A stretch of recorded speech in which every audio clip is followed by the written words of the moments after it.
1 billion per kilometer. Maniniwala ka pa na ang itsurang ito 1 billion per 1 kilometer?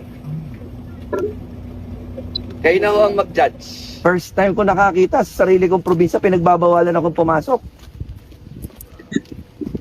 Ako'y pumunta dito in good faith. Ako'y pumunta dito dahil gusto ko makita ulit ng aktwal. Pagkatapos ganito sasagot sa akin, aba, damay tayong lahat. Ngayon ha, ito pakita nyo sa tao. Sariling probinsya natin, ayaw tayong papasukin, order ng kontraktor na gumagawa dito. Sige, mananawagan ako kay Director Gerald Pacanan. Alam nyo, Director, kung gaano ako naging mabait sa inyo. Alam ho ninyo kung paano ko inaayos ang lahat ng bagay na walang masasaktan. Dahil ang gusto ko lang yung karapatan ng mamamayan na magkaroon ng maayos na proyekto para sa probinsya natin. Pero ngayong oras na ito, nasasabihin sa akin na bawal akong pumasok o sino mang bisita ng walang permit ng DPWH. Kayo na pala po ngayon ang mayroong kontrata dito. Kasi ang alam ko hindi lang pwedeng pumasok, magpapasok ay yung may-ari ng bahay, may-ari ng lupa. Kung ito'y private.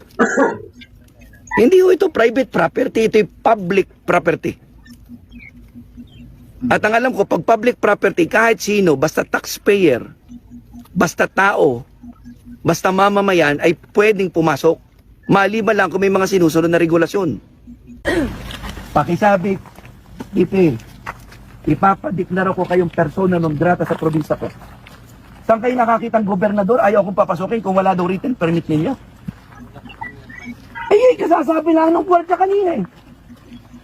Advice kasi yung family ko na nahuli lang yung info ng gwardiya. Grabe kayo. Tatandaan nyo ito.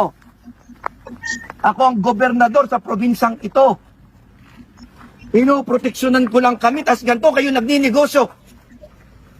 Sasabihin nyo hindi pwedeng pumasok dahil wala kayong written permit? Wala po kami advice. Ano walang advice? Sabi ng gwardiya.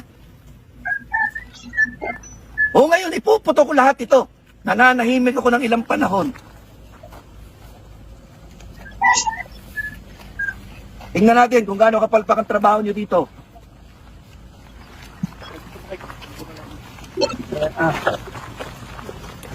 Tama mo ha, tingnan mo. Closed. Closed under construction. Bakit? Pag under construction ba isang bagay, pinagbabawal, pumasok at bisitahin? Kaya nga may audit eh.